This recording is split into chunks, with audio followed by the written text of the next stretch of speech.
Hello viewer, welcome to my channel Software Testing. Today I'll talk about SQL command, which is also called SQL. SQL stands for Structured Query Language.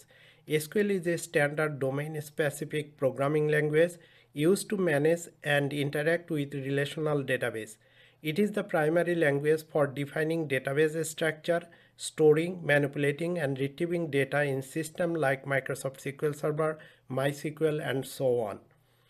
SQL has 5 types of command, which is DML, DCL, DQL, DDL, and TCL. DML stands for Data Manipulation Language. Insert, update, delete, merge command are DML command. DCL stands for Data Control Language. Grant, revoke command are DCL command. DQL stands for Data Query Language. Select command is the DQL command. DDL. DDL stands for Data Definition Language. Create, alter, drop, truncate command are DDL command.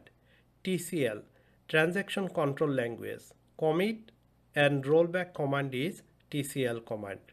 I believe this will be helpful for the SQL command perspective. Thank you for watching this video.